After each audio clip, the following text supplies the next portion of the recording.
Assalamualaikum warahmatullahi wabarakatuh. Bismillahirrahmanirrahim. Itu ada wiridan yang sering saya baca ngaji di Jogja di mana-mana.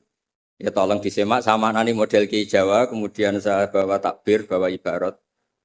Karena ini lembaga akademik, jadi harus otoritatif. Begini saya cerita mukaddimah. Dulu Nabi Nuh itu ketika kecewa sama kaumnya atau umatnya, itu melaknat mereka sampai mereka mati semua kecuali orang 80 yang ikut di Safinatin Nuh. Maka generasi yang sekarang masih itu semuanya turunannya orang mukmin karena tinggal 80 orang yang ikut di Safinatin Nuh. Sebab itu Quran mengistilahkan generasi yang sekarang itu dzurriyyataman hamalna ma'anu. Jadi kita punya dua status, satu ya Bani Adam di Quran, kedua dzurriyyataman hamalna. Dan nikmatnya ada kapal itu dikenang di surat Yasin, wa ayatul lahum anna hamalna dzurriyyatahum fil fulkil mashhun. Jadi kita sekarang ada itu berkahnya dimuat di Safinatin Nuh, di kapalnya Nabi Nuh. Beberapa kiai nerjemah perahu tapi dikomplain, rak kecil gitu. Makanya saya tuh ngaji saya tuh perahu Pak Kures, tapi harus bilang kapal karena kalau perahu dikomplain apa? Kecil. Repot, musa pakar-pakar kayak Pak Mukhlis itu repot karena pikirannya itu analisis. Jadi Allah saja dianalisis. Nah kalau saya model wali sudah lah, kalau hubungan dengan Allah itu ya subhanallah bihamdi atata khalqi wa ridha nafsi wa zinata arsy wa midada apa kalimat. Yang kedua ada tasbih subhanallah mil al mizan wa muntahal ilmi wa mablaghur ridha wa zinatal arsy. Nah, semuanya saya hormati yang hadir di sini termasuk yang mungkin tidak pinter bahasa Arab. Tapi ya tetap pinter. Saya itu punya kenangan terburuk. Ketemu orang goblok itu satu Pak Kores. Saya ini kata orang banyak kan pinter. Terus kata orang-orang gini, Gus ngaji tafsir susah apa? Enggak, susah. Kalau menghindari barang susah itu berarti pinter. Berarti yang tidak tafsir itu pinter. Karena menghindari barang susah. Wah, ternyata saya goblok karena menekuni barang yang susah. Jadi tidak semuanya orang tuh kagum sama Dr. Mukhlis Hanafi karena nekuni barang yang susah. Berarti itu, ya tidak saya tidak ngomong gitu. Ya ini saya baca, ini ada saksi, ada Abi Quraisy, ada beberapa orang yang menekuni. Amit Pak Mukhlis ini dari kitab Tafsir Ar-Razi. Tolong ini spesial untuk anak-anak yang di BSK maupun alumni BSK. Di antara yang diwahyukan sama Allah Subhanahu wa taala kepada Nabi kita Muhammad sallallahu alaihi wasallam adalah wasbir li hukmi rabbika fa innaka bi a'yunina. Muhammad, kamu sabar saja, menghadapi apa saja sabar saja. Karena kamu dalam pantauan kami, dalam lindungan kami. Itu di tafsir Ar-Razi atau At-Tafsir Al-Kabir disebutkan wasbir wabaddil al-la'na bit-tasbih. Wabaddil al-la'na bit-tasbih. Wasabbih bihamdi rabbik baddil qaulaka Allahumma ahlikum. Ala taro ila qauli ta'ala fasbir li hukmi rabbika wala takun kasahibil khut. Jadi intinya itu ada dua nabi yang ketika kecewa itu yang satu mutung itu ya kayak pengurus takmir yang mangkel terus mutung gitu kayak di desa-desa. Saya itu kan termasuk kiai induk di daerah saya, termasuk kiai induk. Sering dilapuri kiai takmir masjid mutung, nanti masuk lagi mutung lagi itu biasa di. Nah itu jenis Nabi Yunus, beliau dakwah, kemudian mereka ada iman, beliau keluar dari komunitasnya terus terjadi sampai ditelan ikan. It'abaqa ilal fulkil masyhur. Nabi tidak boleh. Kamu jadi nabi tidak boleh mutungan. Jadi Pak Mukhlis kecewa apapun dengan anak-anak PSK nggak boleh mengundurkan diri. Lebih menekuni di Basnas harus nomor satu di sini itu. Terus kedua ada Nabi Nuh. Ketika kecewa melaknat mereka. Rabbila tazar alal ardi minal kafirina daya. Habisi saja ya Allah. Mereka ini pecundang. Mereka ini mengkafiri engkau. Nah Nabi itu nggak boleh niru dua-duanya nggak boleh. Kalau kecewa itu disuruh mengganti tasbih. Makanya tasbih itu wiridan yang luar biasa. Terserah tasbih kamu apa. Misalnya tadi subhanallah bihamdi adada khalqi. Mungkin kita janggal adanya orang-orang nyuwun sewu, orang-orang nakal. Tapi itu kersane Allah. Nanti ada fungsinya sendiri menurut yang dikersane Allah. Saya beri contoh ya, sampean nggak usah tersinggung. Saya beri contoh. Misalnya kutu, itu gara-gara kutu itu ada pabrik sampo. Akhirnya banyak pekerja banyak. Kalau Allah nggak bikin kutu itu udah ada pabrik sampo. Jadi Allah kalau bikin itu ya gampang saja. Allah bikin kotoran hewan. Mungkin Anda janggal untuk apa? Tapi tanyakan petani, langsung bisa jawab. Oh pupuk ini untuk pupuk untuk ini. Sehingga dalam iman itu khairihi wa syarrihi minallah. Kalau kamu nggak paham sirrul qadar, nggak paham rahasia Allah, ya sementing baca tasbih. Subhanallah bihamdi adada khalqi wa ridha nafsi wa zinata arsy wa midada. Jangan kalau nggak paham kemudian jadi orang kritis. Itu kriminal itu dalam hubungan dengan Allah. Tidak ada njur Pak Mukhlis, tidak ada. Jangan pernah. Saya beri contoh ya. Allah itu pernah disomasi malaikat ketika bikin Nabi Adam. Saya nanti kalau di akhirat mau cari malaikat ini yang pernah mensomasi ini, tak cari. Malaikat ini tidak tahu kalau suatu saat di dunia ada PSG itu tidak tahu, menurutnya nggak tahu. Ketika Allah bikin Nabi Adam, itu kata malaikat, ataj'alu fiha may yufsidu fiha wasfikut. Mas, tolong Gusti dievaluasi lagi keputusan kau bikin manusia itu dievaluasi lagi. Karena manusia itu reputasinya itu potensinya. Malaikat tapi nggak bilang potensi. Ataj'alu fiha may yufsidu fiha. Semua manusia itu distatuskan merusak. Wasfikut dima. Ini jelas malaikat ini kata Imam Qurtubi ini tidak akabirul malaikat, tidak Jibril, tidak Mikael, tidak Israel, tapi awamul malaikat. Jadi bukan malaikat papan atas. Nah, berarti malaikat ini kan tidak pernah survei atau ada orang di bumi ini yang nelkuni tafsir.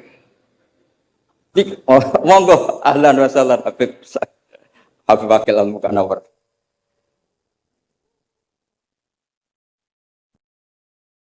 Monggo ahlan wa sahlan.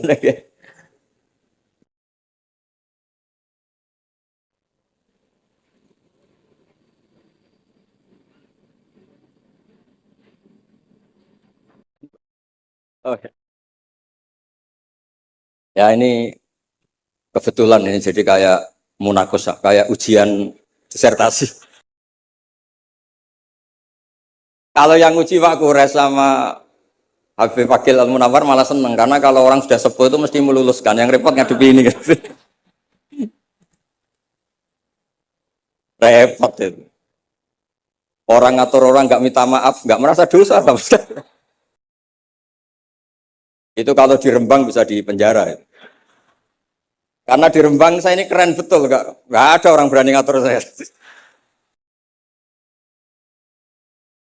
Saya hadir itu karena beliau nelpon, Pak Kures nelpon. Kalau tidak datang saya yang jemput.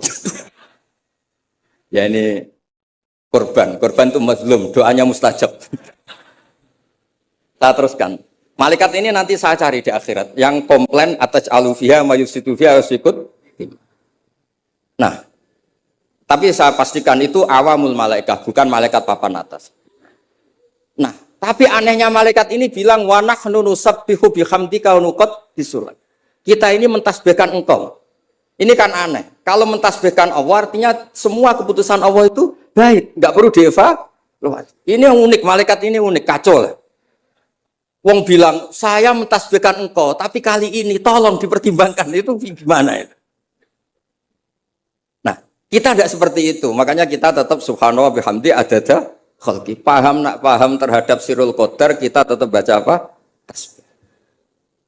Kalau malaikat ini nggak mau, kalau ada sirul qadar atau ada kodok qadar yang malaikat ini nggak berkenan, langsung komplain. Ataj'alu fiha mayusidu fiha wasfikut. Makanya di sini disebut wasbir ewabadil al-la'na bit tasbih. Yaitu ketika Nabi Nuh bilang Allahumma ahlikum, di era Rasulullah SAW diganti Allahumma hdi qaumi fa innahum layak. Justru di era Nabi itu adanya Islam itu berkah bagi semua. Ya, adanya Islam itu berkah bagi apa? Semua. Rahmatan lil alam. Terus ini yang saya matur Pak Kures supaya anak-anak PSG itu otoritatif. Kalau punya manhaj itu harus ada dasarnya. Kemudian saya teruskan ini dibawa aja pulang. Nanti kalau yang nggak paham anggap saja jimat gitu. Di sini kan banyak orang NU, maksudnya nggak akan dianggap syirik itu, tenang saja. Ini ada Arab Saudi. Kalau di Arab Saudi kamu masalah itu, mungkin dianggap jimat atau apa? Enggak. Arab Saudi sekarang juga enggak, sudah. Enggak, saya tuh punya teman. Baca syahadat tuh enggak ikhlas. Ini saat cerita sama Pak Kurs. Saya punya teman Pak Kurs. Bisa baca Fathul Mu'in. Satu-satunya saya baca syahadat enggak ikhlas itu ketika di imigrasi Arab Saudi. Dia itu orang Madura. Jadi ke sana itu bawa jahe sama jariknya ibunya, jarik yang sudah bekas. Hanya beberapa lembar jarik. Setelah dicek di imigrasi itu dianggap kayak jimat, jadi syirik. Terus ditanya sama polisi syariat, atas syahadu billah, na'am. Muslim, mukmin, mukmin. Kok masih percaya ini? Nah, setelah itu ditanya, hadhi baldatu wahil haram, la yadkhuluha illa muslim, faqul asyhadu an la ilaha illallah. Itu dia ada ikhlas. Baru itu saya baca syahadat ada ikhlas. Ini negara Islam yang boleh masuk hanya orang-orang yang mukmin. Maka kamu harus bersyahadat dulu. Asyhadu an la. Dia bisa macam mu'in, Pak. Tapi belum Dewan Pakar PSG belum. Tapi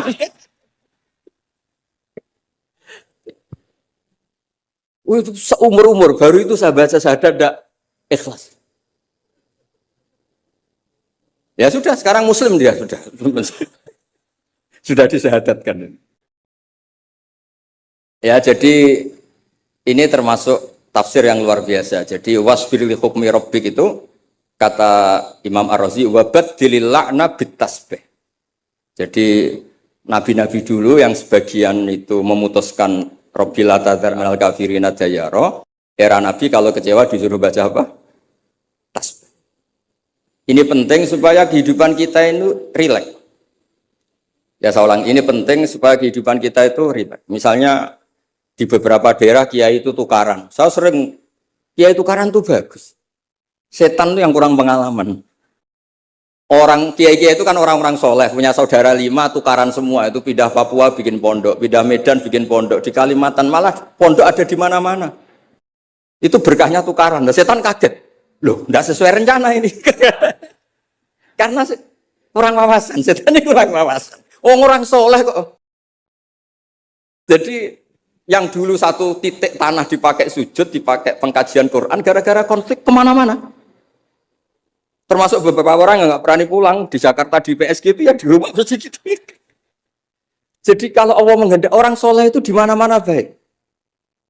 Makanya Quran itu mengkritik setan itu inna kaidas syaitani kana dha'ifa. Sebenarnya setan itu udah hebat-hebat banget.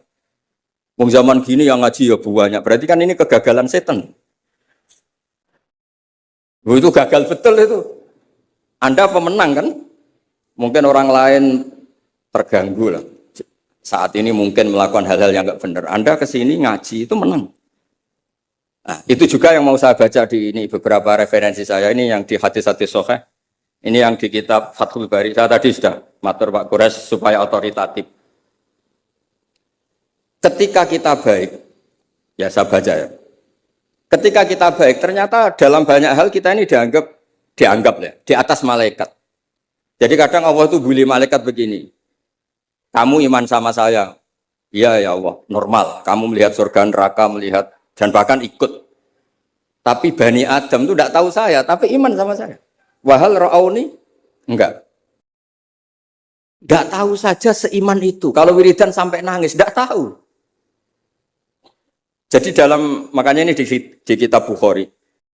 Yaquluna, kata Allah ini, fayaqulu kaifa la ra'auni qal yaqulu ra'auka kanu ashadda laka ibadatan wa ashadda laka tasjidan wa aktsara laka tasbihan. Andaikan mereka melihat engkau ya Allah, tentu tasbihnya lebih besar ketimbang kita. Wong enggak tahu saja ada jamiah istighosah. Loh, coba ini Jakarta itu kota kayak apa? Jakarta terkenalnya kayak apa? Kota metropolitan apa saja ada. Ternyata ada PSG. Ada tempat untuk mengkaji apa? Tafsir. Sudah tahu sulit, masih dikaji itu wah luar biasa. Ya sudah tahu sulit masih apa? Dikaji itu, masya Allah betul itu. Nah ini supaya clear ya. Jadi ini beberapa kitab yang sengaja saya baca. Saya baca. Bismillahirrahmanirrahim. Yang masalah tasbih. Ya, jadi ini cerita-cerita kekaguman. Redaksinya gini, wa inna wa ta'ala baha. Baha itu dari kata baha yubahi muhat. Baha bikum malaikata. Allah itu begitu bangganya dengan kalian. Bumi itu adalah nyuwun sewu tempat maksiat, tempat macam-macam. Tapi ternyata yang baca tasbih banyak, yang iman banyak, yang sujud banyak. Kamu malaikat wajar sujud. Di sini nggak ada maksiat. Juga kamu tidak kasih nafsu. Wajar kamu jadi makhluk yang baik. Ini manusia. Nafsu punya, problem punya, saweran banyak. Masih baca tafsir. Jadi ini luar biasa, luar biasa. Ya, nanti kalau Pak Mukhlis nggak terima, tak kasih mic nggak apa-apa, komplain sama saya. Nggak apa-apa. Ini kan demokratis.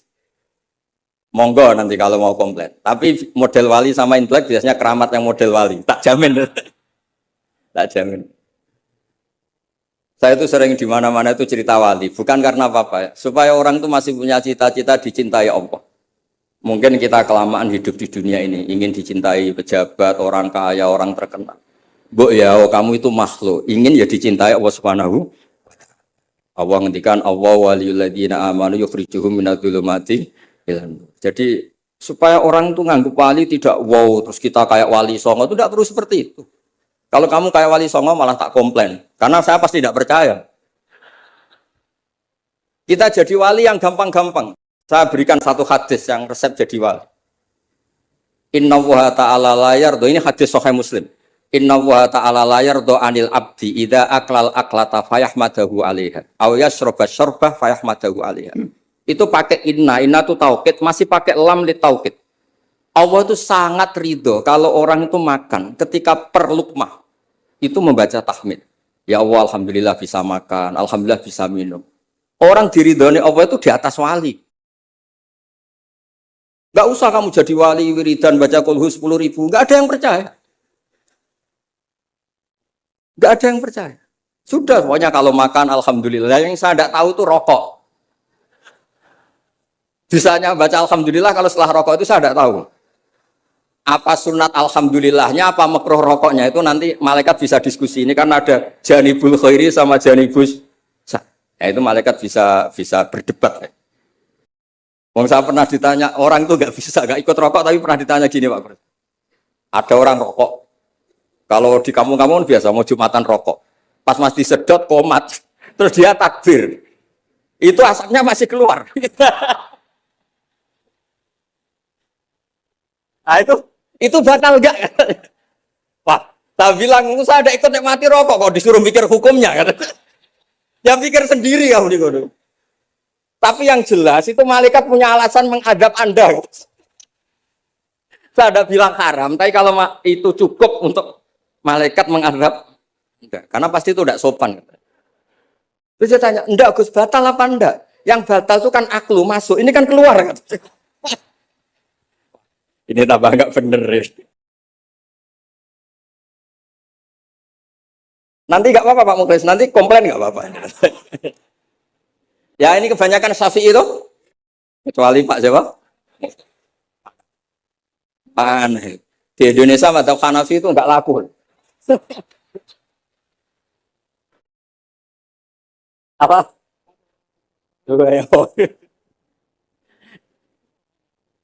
Ya jadi supaya ngaji ini rileks, memang saya itu sering dipesan sama bapak saya, namanya Kiai Nur Salim. Bapak saya itu pesan saya itu dua. Satu, kamu harus hafal Quran kayak hafal Fatihah. Bapak saya itu terkenal di Rembang, kalau baca Quran itu wanyas.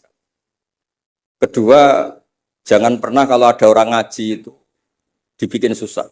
Kata bapak saya, di rumah dimarahi istri, di tempat ngaji dimarahi ustadz. Dapat dua marah dua kali. Itu aja. Dipakai dalil kul bi fadlillah fi rahmati fa bidzalika falyafrah. Orang tuh harus ceria. Maksiat saja bisa bikin ceria, masa kita taat tidak bisa apa? Ceria. Makanya Nabi ngintikan wa qurratu aini fi sholat. Saya ini kalau sholat senang sekali. Ya karena orang baik itu pasti senang dengan hal-hal yang apa? Baik. Makanya saya kesini itu, makanya jangan pernah ngundang saya, itu tidak akan hasil. Saya terkenal. Saya itu hanya mau diundang yang pernah sepuh. Saya kemarin mulut itu di Pak Hamid Pasuruan karena sepupunya Mbah. Di Kiai Sahal juga masih sepupu. Terus di sini karena itu. Ya tadi diancam. Kalau tidak datang saya gitu. Alhamdulillah akhirnya sami'na wa ata'na. Jadi saya mohon semohon-mohonnya. Jadi Nabi Muhammad SAW memang dari awal tidak boleh ngikuti melaknat orang yang balelo.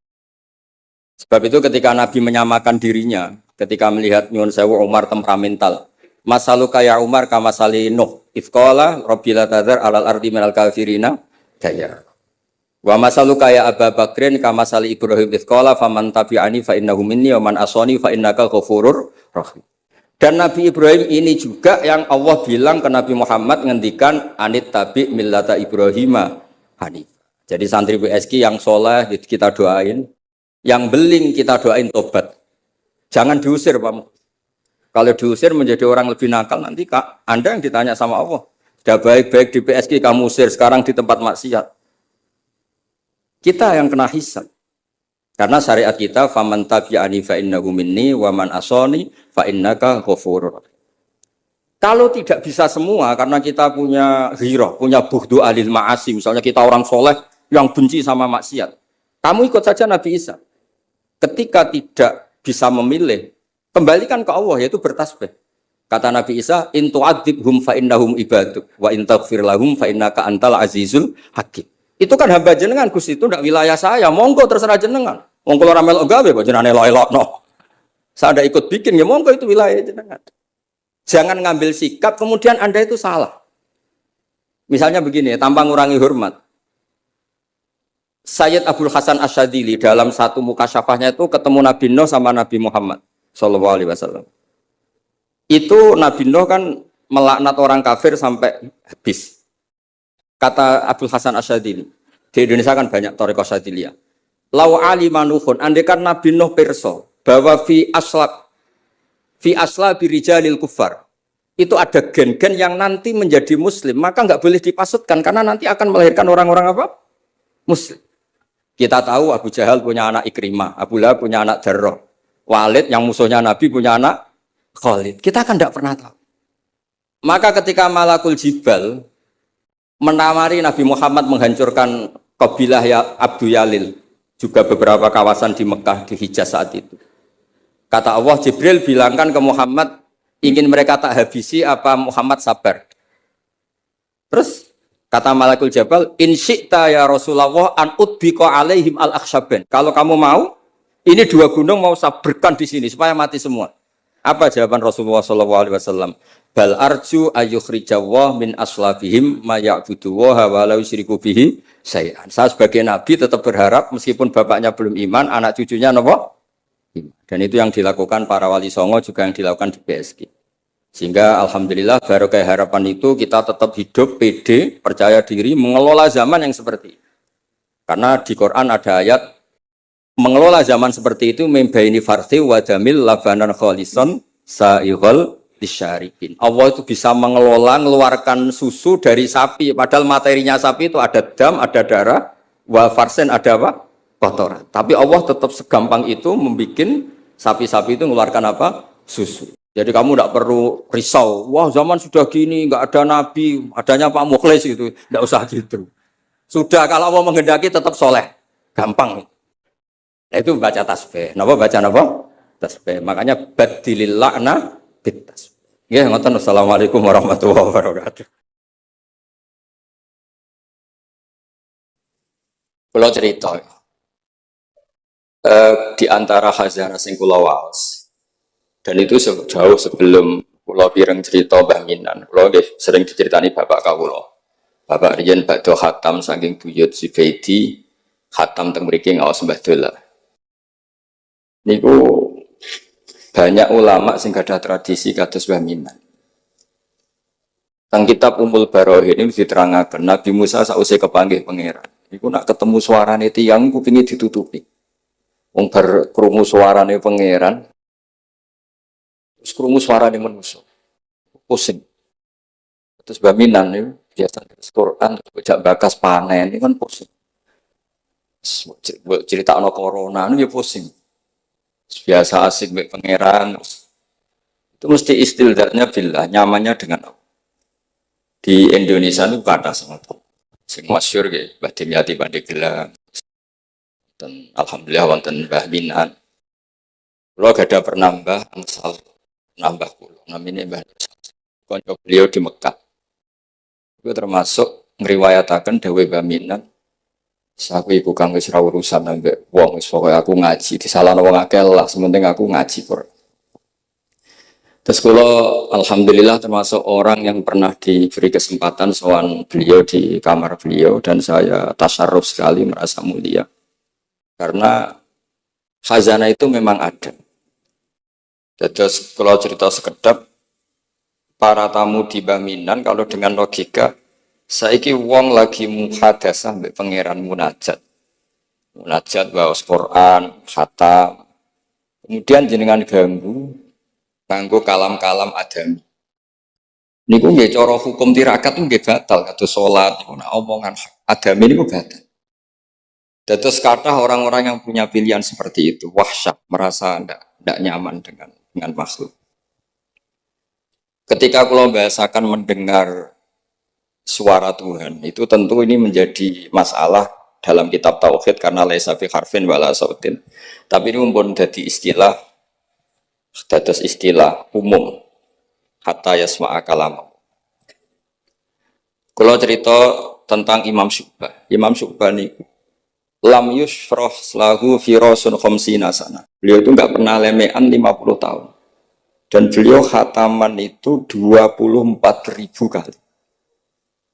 Bisa sampean bayang.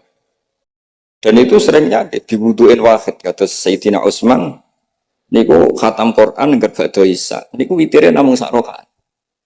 Sayyidina Utsman itu satu-satunya sahabat kalau witir namung sak rakaat. Tapi sak rakaatnya Sayyidina Utsman itu khatam Quran. Nah, kita alhamdulillah saged niru sak rakaatnya. Hebat. Kalau nanti ngaos kitab Fathul Bari Saraibun Bukhari, ada kelompok tertentu yang mengkritik kita karena sering khatam deres esok, khatam sore, atau deres esok, khatam duhur. Bahkan yang profesional semaan kadang dirong cakepan, duhur khatam, sepindah terus, mungkin macam-macam lah wong kata. Begitu sepuro pengiran. Yang jelas nak hasilnya lumayan di sepuro bojol.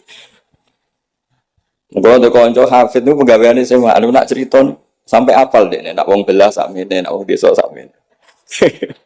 Nak cerita wong desa susah rakaruan. Tak kok ilo kena opo, beda mas nak ngundang mas.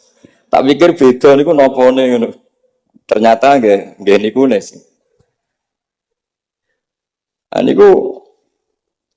Niku sing mboten pati top-top. Sing top-top niku khatamane mbek pangeran. Lah lucune niku sama.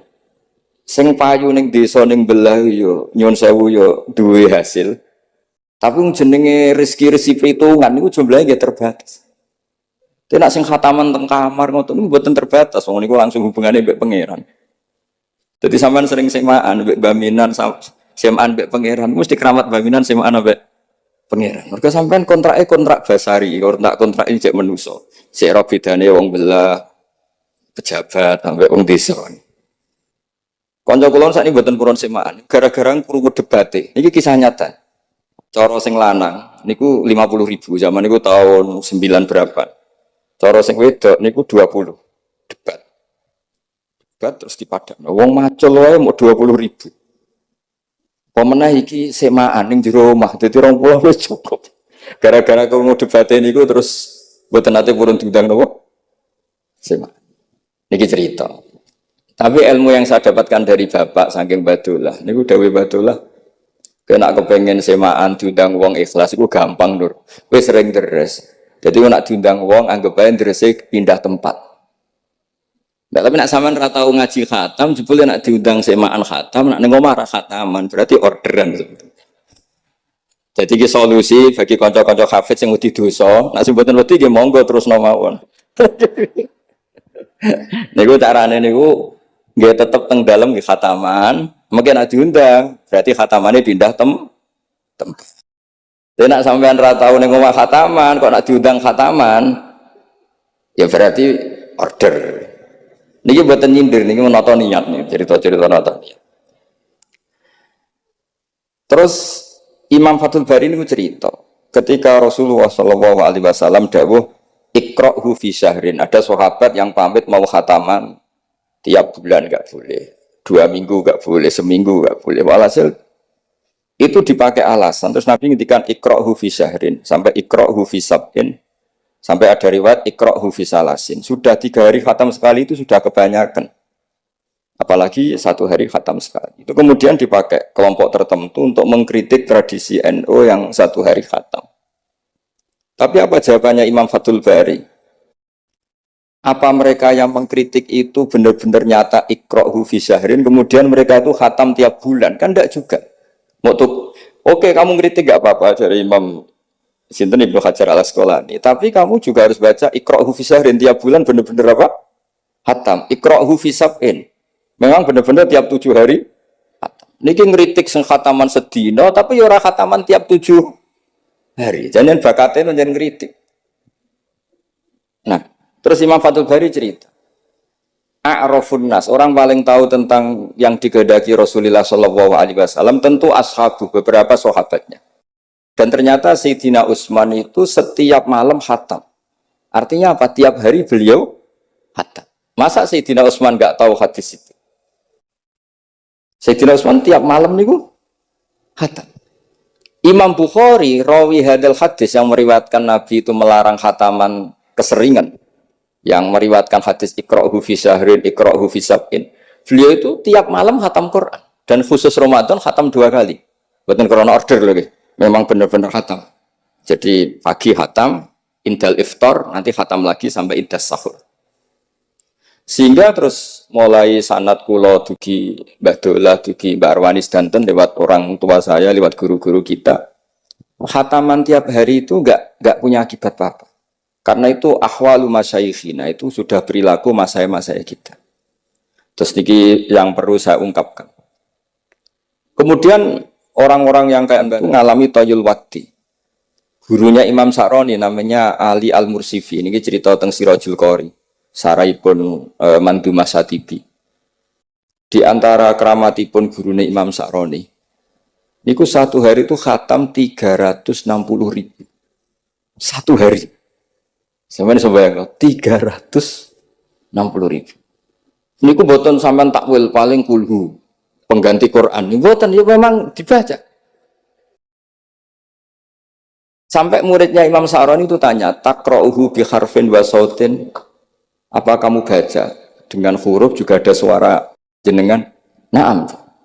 Terus kata beliau, maddawawli al-waqta. Ini Allah memanjangkan waktu untuk saya ikraman di Rasulihi Muhammad sallallahu alaihi wasallam. Jadi beliau mengalami toyul wakti. Toyul wakti itu waktu diringkas sedemikian rupa sehingga beliau baca itu dalam waktu 24 jam ya kayak mungkin bagi kita ratusan tahun. Namanya toyul wakti. Nah, kenapa itu bisa terjadi? Terus kata-kata sarahnya Satibi tadi Siraul Juara, wa hadza amrun la tasa'ul uqul wa hadzuna minhu at-tasdiq. Ini sesuatu yang mungkin nalar kita tidak sampai, tapi sudahlah kita percaya saja. Nah, kenapa kita percaya? Karena Quran itu kalamullah sing aslinya itu laisa bi harfin wala saut. Tidak melibatkan suara, tidak melibatkan huruf. Itu yang kalamun azaliyun. Kemudian orang ini ditarik ke Lauh Mahfud, kemudian dia ngalami yang seperti itu. Dan itu bagi orang-orang dekat Allah sah saja. Kuntu sam'ahu alladhi yasma'u bihi wa basaruhu satrusnya. Orang-orang yang dekat Allah itu ibaratnya mau melafadzkan apa saja itu sudah kayak mewakili itu. Kenapa begitu? Karena dia saking fananya pada dirinya sampai ya memang fana. Sehingga ya dia sudah, tapi bukan manunggaling kawula Gusti boten. Misalnya begini, saya beri contoh. Andaikan sampean itu jadi wali, sebetulnya saya bilang andaikan ini su'uladab, bisa saja wali betul. Tapi kayaknya kok belum meyakinkan. Andaikan dulu, urutannya andaikan. Kalau sampean jadi wali, itu enggak tahu bedanya antara ayam itu melahirkan telur atau telur lahir dari ayam dengan ayam itu lahir dari batu. Itu enggak tahu bedanya. Apalagi Nabi. Nabi itu malah enggak kepikiran kalau itu ada bedanya. Kenapa? Ketika kamu percaya kudrah azaliyah sing ghairu mahsurah, kamu percaya kudrahnya Allah Ta'ala itu tamah sempurna. Itu kan sampai mesti berpikir, Memangnya ayam bisa bikin telur? Memangnya telur punya kemampuan apa untuk menjadi ayam? Jadi sampean tahu betul kalau ayam itu tidak ada kudrohnya sama sekali, tidak ada kemampuan sama sekali untuk melahirkan telur, telur tercipta jadi ayam. Artinya apa? Meskipun sesuatu itu sudah adi, sudah biasa, tetap yang ada adalah kudrotullah, bukan hukum adat yaitu ayam menelur. Sehingga seorang nabi itu misalnya Nabi Soleh ditanya, apa bukti mujizat kamu? Saya minta unta keluar dari batu besar ini. Dari Nabi Soleh, ya nggak apa-apa. Karena beliau itu tahu betul ketika unta lahir dari unta, itu memangnya unta bisa apa? Memangnya unta iso gawe unta, ayam iso gawe telur. Semua itu ada kudroh azaliyah, ada kudrohnya Allah. Nah wali dan apalagi nabi itu tahu betul itu. Sehingga nggak ada bedanya. Misalnya para nabi sampean tanya, ayam bisa melahirkan telur, apa batu ini bisa melahirkan telur? Ya jawabnya bisa. Sehingga ya betul lah, terus ada Nakotu Soleh itu keluar dari apa? Batu. Dan Nabi Soleh biasa saja karena beliau memang nabi. Rasulullah ketika sahabatnya kelaparan, terus diundang Jabir masakannya sedikit. Ya beliau bilang ini masakan harus jadi banyak. Ya banyak, untuk orang sekian ribu cukup.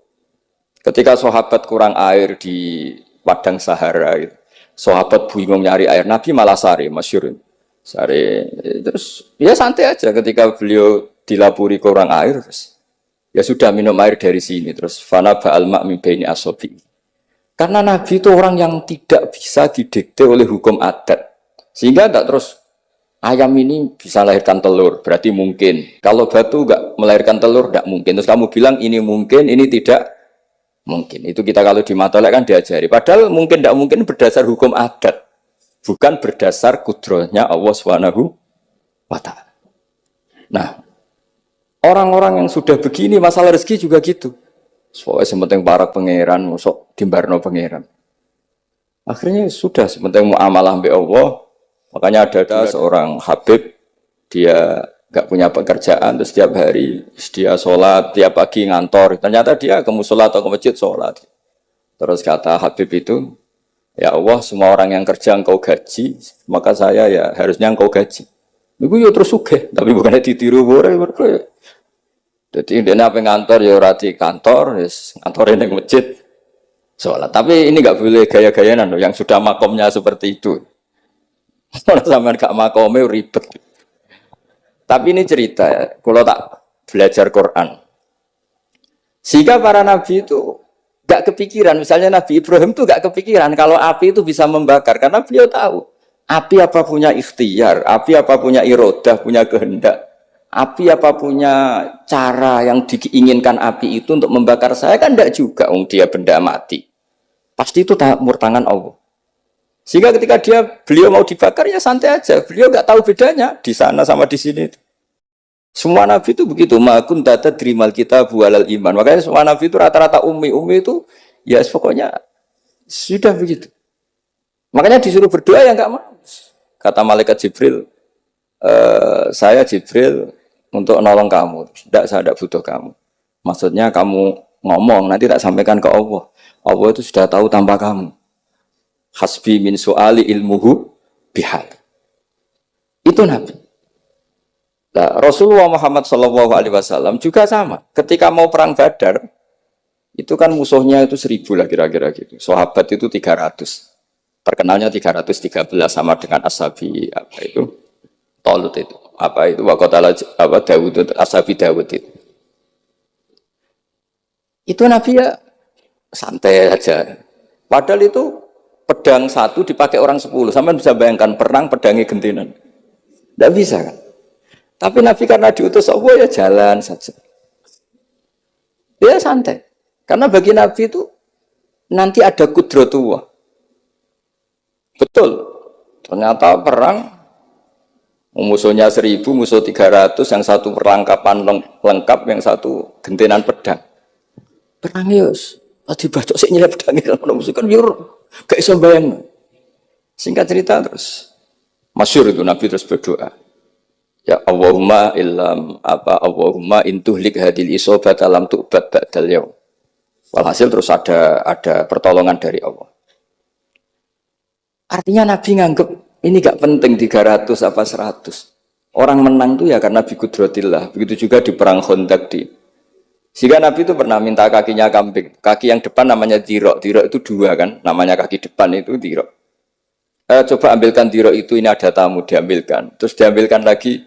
Ambilkan lagi satu, diambilkan. Terus ambilkan lagi. Bukankah kambing diroknya hanya dua ya Rasulullah? Andai kan kamu langsung ngambil. Pasti tetap jumlah itu ada. Karena ketika Nabi ngendikan ini jadi konstitusi. Jadi kemana malaikat kudu melok ribet Nabi ngendikan. Ya masyhur kan Nabi khutbah padahal pas musim kemarau nggak mungkin hujan nah, cara hukum adat. Ya Rasulullah khutbah itu suwi-suwi niki wong bingung perkara ana udan. Pun pokoke niki bingung halakatil amwal mergo gak ana udan. Niku Nabi langsung ngendikan udan. Bareng udan minggu berikutnya wong kebanjiran sakniki mboten rusak krana kemarau tapi krana banjir. Niku Nabi menghentikan Allahumma hawalena wala ini langsung mari. Artinya Nabi itu gak bisa didikte terus. Ini secara ilmu falak, ini gak musim hujan. Nah, saya kan perhitungan, gelem istisqa sak usih didelok wis musim dadi istisqa. Kalau ndek kanca kiai ahli falak, niku kon istisqa ora gelem. Tak takoki kena apa? Tak hitung jek suwi kesudan. Engko ora ketara ra mandine, dadi dekne ngenteni. Wis, yo ono kiai rontok politik ngoten yo. Tangan-tangan ya bener, timbang terkenal ngobos kan nurono reputasi. Tadi, itu ya. Tapi kalau Nabi itu enggak. Nabi itu makun tata terimal kita bualal iman. Karena kalau kita sudah makom itu enggak bisa didikte oleh al-ahkam al-adiyah. Nak pitik mulai rondok dari pitik. Makanya ketika ada kitab Al-Husunul Hamidiyah, hukum adat ini telah membodohkan kita lama sekali sehingga Anda tidak bisa percaya kudroh tamah. Dan ini kaitannya hormat babina ini nanti tentang Quran. Nanti jenengan melihat mukjizat terus gampang. Terus kata Imam Al-Husunul Hamidiyah ngendikan umpama klungsu niku biji asem nih.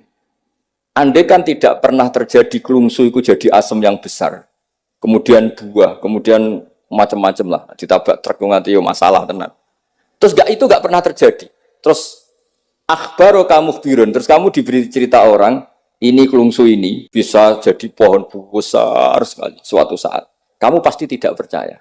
Wah ini mohal, masa barang kecil jadi besar. Berhubung sering terjadi, terus Anda bilang, mungkin. Tapi pertanyaannya, loh ketika mungkin itu kamu kan gak ikut bikin. Loh namanya mungkin tidak mungkin kan kamu harus punya otoritas ikut bikin. Kamu kan gak ikut bikin, kok bilang ini mungkin, yang ini tidak mungkin. Ketika itu sering jadi pohon besar, Anda pun tidak berkontribusi kan? Kontribusinya siapa coba? Allah Subhanahu wa Ta'ala. Nah di sini terus para wali itu sudah mengabaikan itu semua. Jadi ya Nabi kalau mau mi'raj ya sudah terbang saja. Kayak Syekh Abdul Qadir Jilani kalau mau tawaf ya tawaf saja. Padahal beliau di Baghdad. Imam Nawawi itu di Damaskus. Tiap malam tuh tawaf. Padahal penerbangan 3 jam. Karena beliau gak roh beda nih. Aduh itu parku. Mbak Mutamakin kepengen teng Mekah ya teng Mekah mawon. Kalau santri haji gitu, paspore diurus.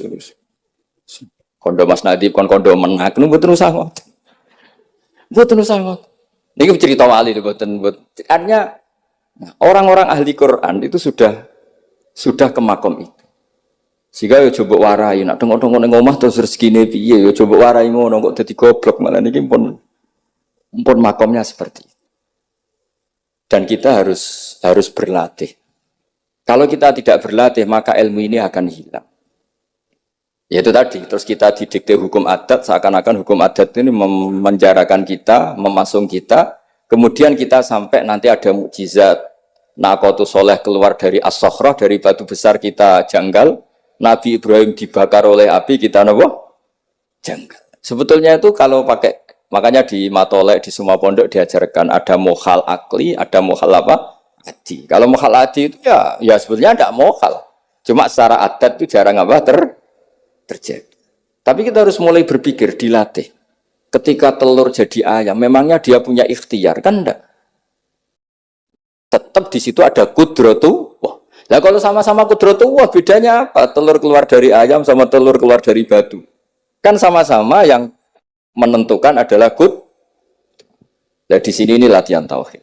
Terus yang terakhir untuk sering baca Quran secara fasih, secara benar, secara Ini saya cerita min haisul makna ya.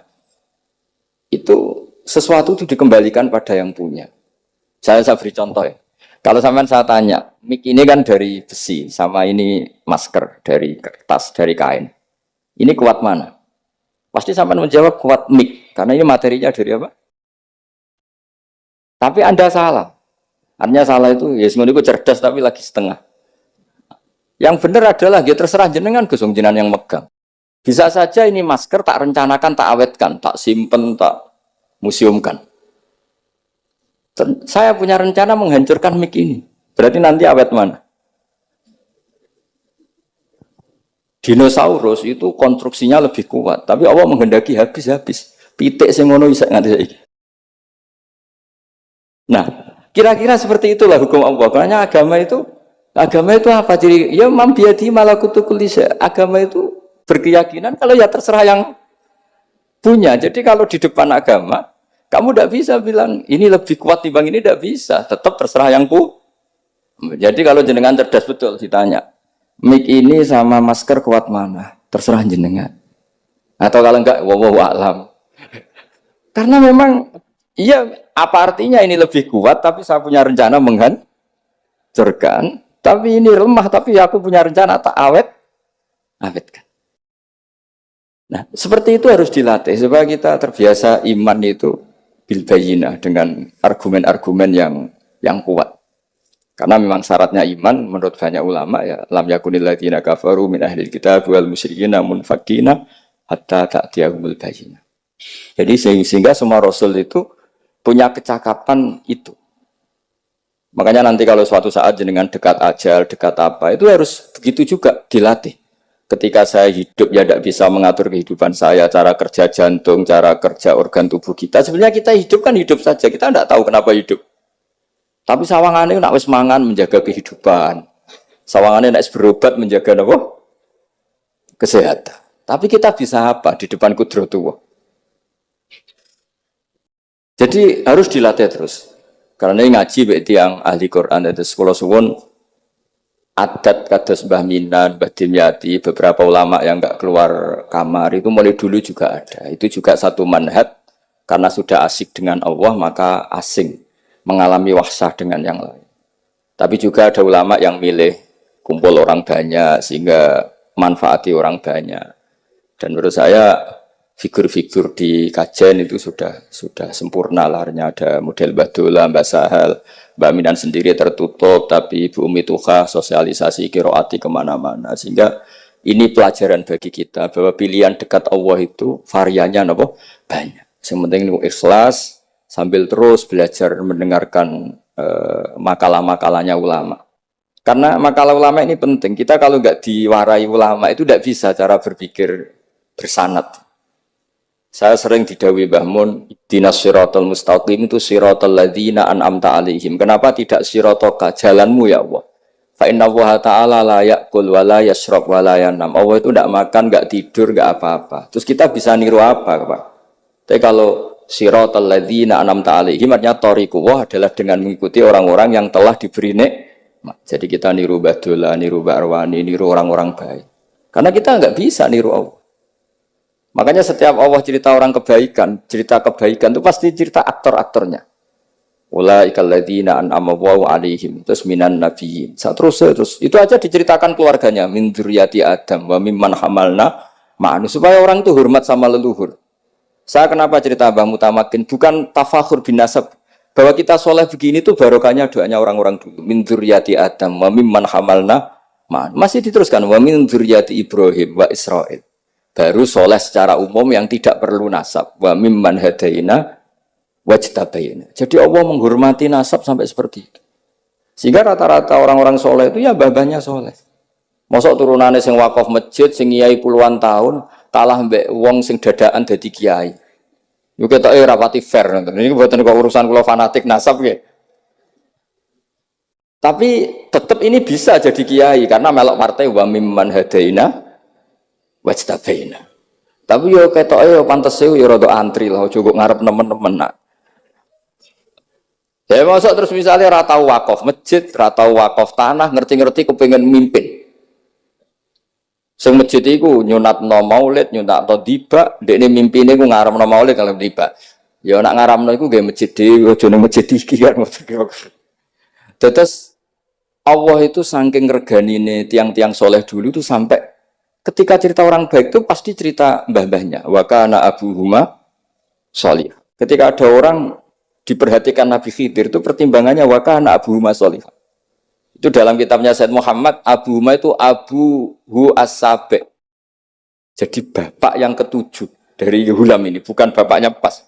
Kayak Bang Mutamakin sekarang sudah turunan keberapa, tapi barokahnya sampai sekarang. Jadi selalu ada cerita itu. Makanya disebut ta'allamu ansabakum matasilu nabihi arhamakum. Kamu harus kenal nasab-nasab kamu supaya kamu bisa menyambung rahim-rahim. Kemudian nasab yang gen ini khusus umatnya Rasulullah SAW, alhamdulillah ditambah nasab sebab. Jadi misalnya para habaib itu jelas mulia sekali karena dzurriyyah bad'ah min Rasulillah. Kemudian ada nasab bisabab, yaitu karena iktidak bisunnati Rasulillah atau karena ngaji atau karena ilmu. Ini disebut kullu nasabin wasababin munqati'un yaumal qiyamah illa nasabi wasababi. Sehingga ada orang yang benar-benar ahli bait karena gennya kayak Sayyid Hasan, Sayyid Husain, tapi ada orang yang diaku keluarga Nabi karena amalnya kayak Salman Al-Farisi ketika beliau punya ide cemerlang di Khandaq, Nabi memujinya dengan apa? Salman minna ahlal bait. Jadi niki artinya gini, jenengan meskipun tidak keluarga Mbah Minan secara gen karena yang keluarganya ya tentu Mas Fatah dan saudara-saudaranya, tapi kita bisa menjadi keluarga beliau karena amal dan karena mahab. Nggih ngoten mawon, nggih sing ndonga nggih ampun kula lah. Wis nurut mawon daripada niki bentrok nggih ribet. Wow, nak gak nurut tuh Mas Nadiem terus dikerano banser ning pun teng kanan kiri niku ribet nih wong niku panglima tertinggi napa? Itu kewakili itu ketuane tapi semua yang jelas sakit meremot. Nggih, monggo berdoa Al-Fatihah.